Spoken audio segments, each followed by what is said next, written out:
Okay, I'm not an engineer, I'm a home inspector, and home inspectors should stay in their place. I firmly believe that. I use engineering equipment, but I do not calculate slope. I'm not talking about tolerances or specs. I'm talking about guidelines. And the two guidelines I use is no more than 1 inch of floor height elevation differential within 20 feet, 25 feet, excuse me, and no more than 2 inches of floor height elevation differential overall. And those are guidelines. I also use things like movement that you can see, stress right there, and that wall over there, those kinds of things. Now, a few years ago, this foundation was repaired by Arch Foundation, and see if I can get the date on this here somewhere. It's quite a few years ago. And I'm reserving the right. I'm going to make my own opinion about this. Okay? But Arch Foundation, by the way, look at the beautiful diagrams they do. Look at how they document their work. I've also worked alongside Arch Foundation and have seen them turn down work. They're the only foundation company that I have on my vendors list, as a matter of fact. So it's just a nice coincidence when I see some guys that I have some faith in, and I see them here. I was looking for, it was like over 10 years ago. So a lot can happen in 10 years. But I just wanted to give you an idea. When you get an estimate from Arch Foundation, maybe it's a little plug, okay? When you get a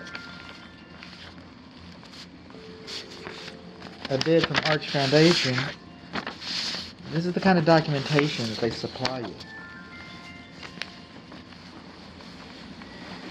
We're going under. I don't like it. 17 by 20 inches. Probably not wide enough.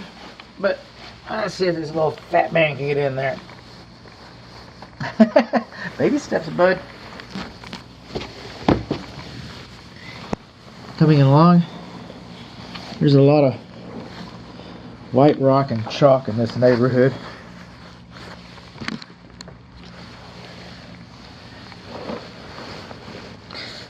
It's kind of musty under here because the covers. Okay, the insulation on the air duct, it could have been tidied up a little bit. You got a lot of energy loss right there. And for all the PVC I saw outside, and all the PVC I saw, and there's our shims, our metal shims. Okay, the extra piers that they added in here. No wonder it's measuring well. Okay, this is the primary bedroom area. The air conditioning duct. I don't know how far I'm going to get. I'm not crawling over the duct. Do no harm. But for all the PVC I saw underneath, and look at all the water. See, it's condensing on there. It's not dry.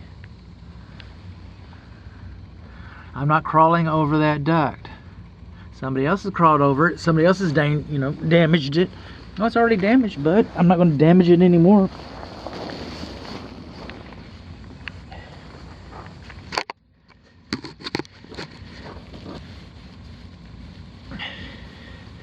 You gotta love plumbers, electricians, tradespeople are very myopic.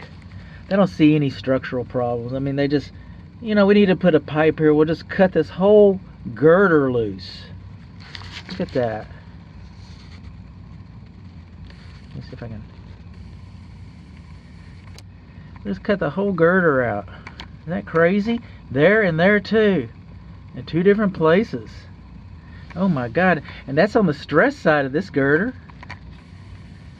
They just whacked the bejesus out of it. Now, when you're outside and you're walking around the house, you see a lot of PVC. Okay, in fact, I don't see any cast iron.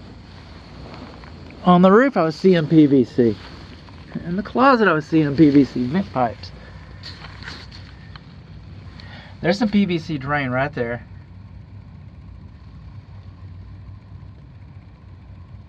That would be the shower pan, I guess. That's the commode. That commode horn is collapsed Not only do they wreck, not only do they wreck the girder, they wreck the horn. Does that guy look like he's gonna flush good for you? Do you think that commode's ever gonna be a slow flush or clog up? I do. That's what I think. That's the shower trap, and that's the bathtub trap. The bathtub trap has been replaced. But you know what I see over there? I see water from the bathtub. I see water on that pipe over there. There's little droplets. How about that? Debris all piled in here where they replaced that. Oh my.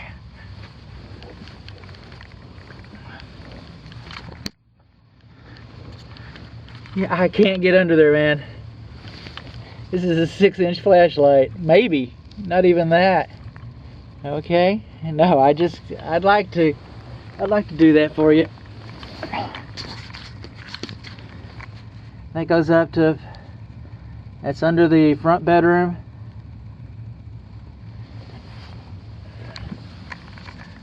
There's the PVC. Ooh, and there's the drain. There's the drain from the air conditioning condensing unit, which you're going to see another video on it, but there it is in action. And then it goes back to cast iron. And we got some PVC going over towards the kitchen. Okay. Mouse dookie all up on that. I'm not going to crawl over the mouse dookie.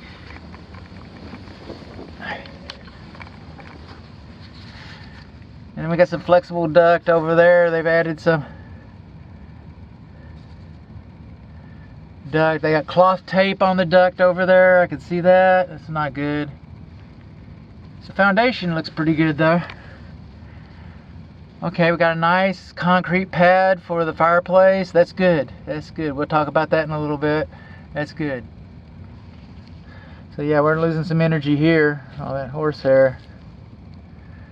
I'm going to turn the camera. I'm not going any further. I've taken you everywhere I'm able to crawl, and within the scope of my inspection. And I'm going to take some still images of the things. So, oh, we got some wood shims over there. That probably wasn't up from before. It probably wasn't. I don't know. I don't want to make, I don't want to apologize for. I don't want to start making excuses for my foundation people.